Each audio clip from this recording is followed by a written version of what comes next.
Today we're going to be talking about Nonviolent Communication by Marshall Rosenberg to stop emotional eating, to stop binge eating.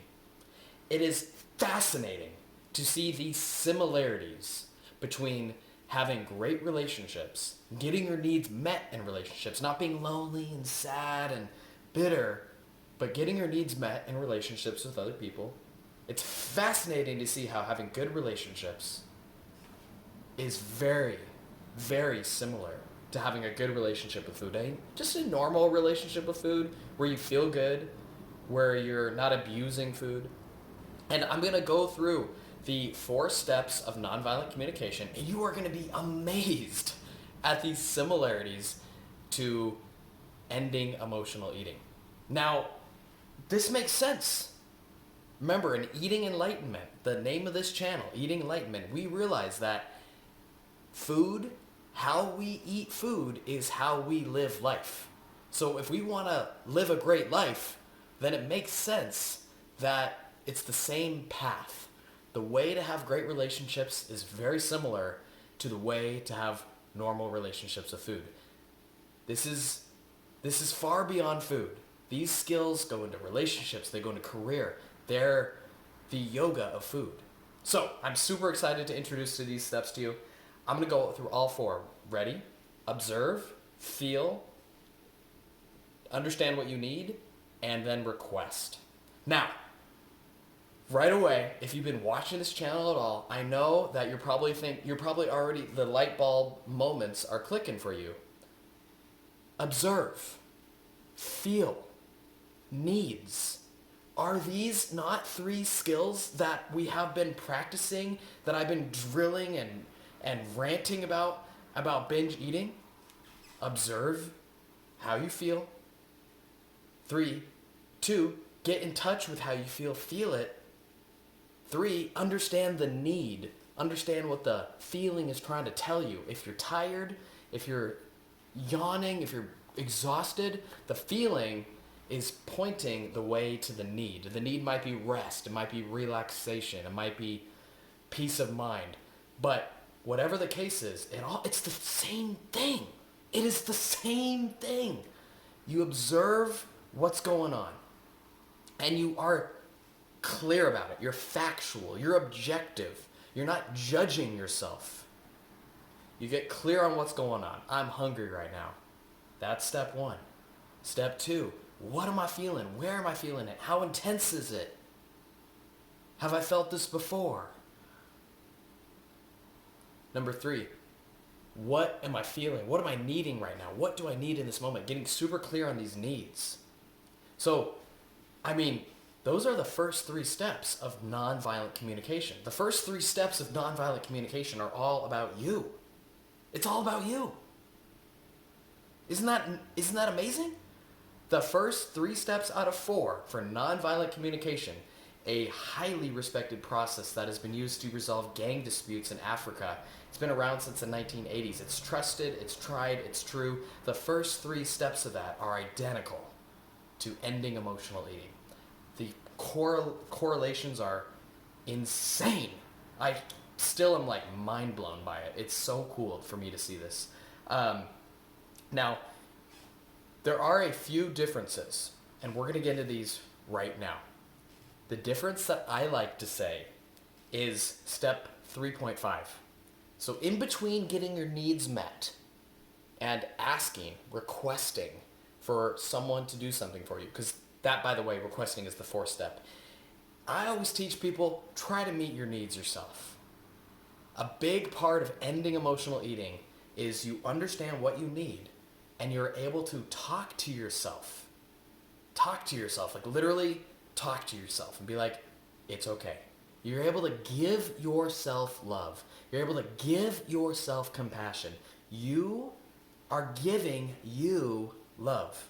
This is a critical step that is not spoken about in the traditional nonviolent communication method, which is fine. Nonviolent communication is all about communication. We are focusing more on eating. And I really just want to emphasize that you feel your needs and you learn to connect with yourself. You learn to Say, hey, buddy, what's up?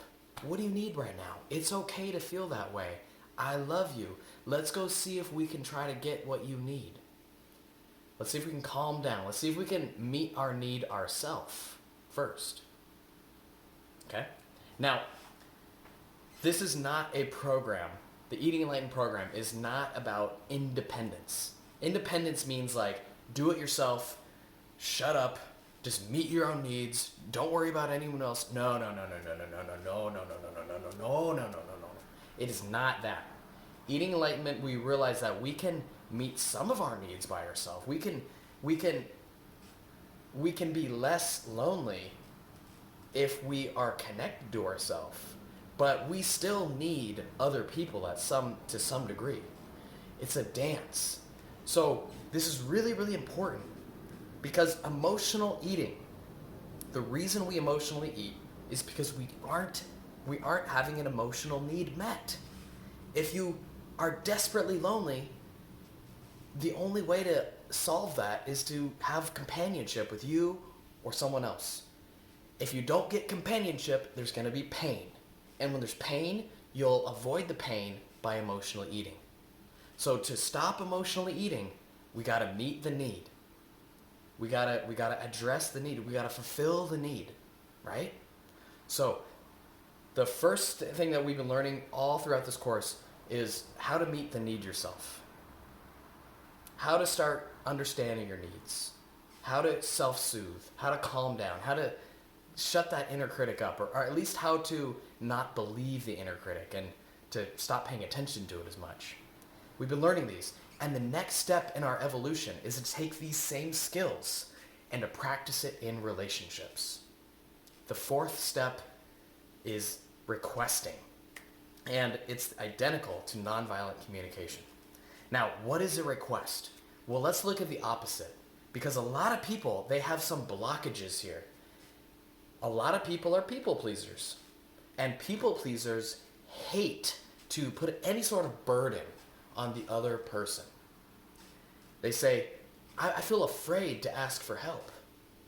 Maybe if someone gives you an assignment that's way unfair, you already have a huge workload, someone gives you another assignment, you say, okay, no problem, I'll do it. But internally you're going, oh my God, get passive aggressive, and then you go home and eat. See this so much.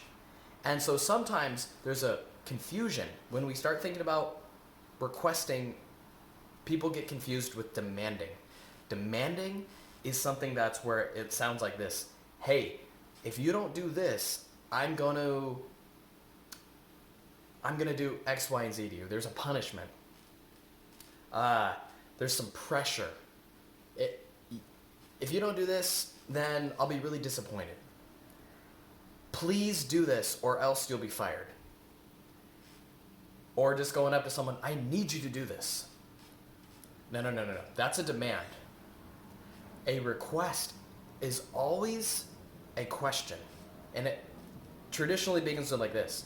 Would you be willing? Would you be willing to help me out? Would you be willing to go on a walk with me? Would you be willing? And so this is the critical skill. We get clear on our needs. What do you need? What do you need? You got to get clear on what you need. You got to observe what you're feeling. You got to let yourself sit with the feeling. You got to interpret the feeling and get clear on your need. Then you maybe start trying to dialogue with yourself and meet the need yourself. Put your hand on your heart, dialogue, heal yourself. At some point, though, it will be appropriate for you to ask someone for help or to ask someone to respect your boundaries. Are you willing to leave me alone for 5 minutes? This is a powerful step, and I need you to practice it. Would you be willing to practice requesting? Requesting is not a demand. The person is free to say no. And if they say no, maybe they didn't understand you. Maybe you need to try to ask again, but there's no pressure. There's no pressure. And the reason there's no pressure is because you are able to meet some of your needs yourself. You're not desperate. You're able to be powerful within yourself. You're able to meet some of the needs yourself. You're able to be fulfilled from within. And of course, we need a little bit of help from outside. Nothing wrong with that. But if one person doesn't meet our needs, it's okay. So we request, great. If they help us out, great. If they, but it's not the end of the world if they don't meet us. So a few other points that people get caught up on is how do you speak? What's your tone of voice? Well, like when you ask, would you be willing to help me out? Some people ask about the tone of voice in which you ask that. And it's the same tone of voice we've been practicing with emotional eating. Remember that calm, neutral voice? Hey there, I'm upset right now. This is not the voice of judgment. The voice of judgment sounds like this. God, I'm upset right now. I always get angry. I can't stop it. I have no ability to control my emotions. I suck at controlling my emotions. I am upset right now. Versus, I'm upset right now. And it's okay to be upset right now. Boom. See that? Do you feel that? Do you feel that? Do you feel that in you? Would you be willing to practice requesting? You can say no. You can say yes. I'm just asking. So this is how we ultimately become free of emotional eating. We are able to meet the need within us, and we're able to ask other people to meet the need. And then one last thing to close out this video. A need is different than the strategy. So sometimes this is why it's so important to get clear on the need. Sometimes you might be so stressed. Oh my God, I'm so stressed. And you say, I need a drink. Right? Do you see that? I need a drink. So let's break this down. You're stressed and you are skipping the feeling and processing and understanding of what you need. You're going, I'm stressed. I need a drink. No, a drink isn't what you need. A drink is a strategy to get you rest, relaxation, maybe socialization. It can be a bunch of different ways to get what you need, but the drink is not what you need. The drink is a strategy to get what you need. And so for every valid need, and there's like 100 of them, for creativity, there's these needs that we need. And for every need, there's different strategies.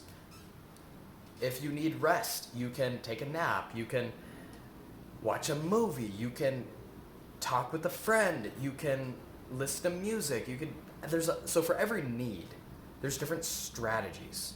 And so we want to be flexible in our strategies. We don't want to get tunnel vision and think that we need to meet a need in a specific way. I am tired, so I need a drink. No. I'm tired, so I might want a beverage. That's okay. But if the beverage isn't there, then maybe I shift gears and I go on a walk. And this all stems from understanding what you truly need. To understand what you truly need, you gotta feel, you gotta journal, you gotta learn, you gotta use that growth mindset to reflect. Oh, I felt this way that time and I wasn't quite sure what I needed, but it seemed like after blah, blah, blah, that was what I actually needed. You learn, it's an iterative process. And so,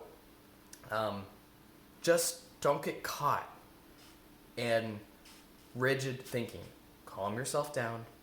Be flexible and meeting your needs through different ways. Remember, meeting your needs and this whole self-care thing is like, it's the heart of this program. Meeting your needs, finding different ways to meet your needs is the heart of this program. And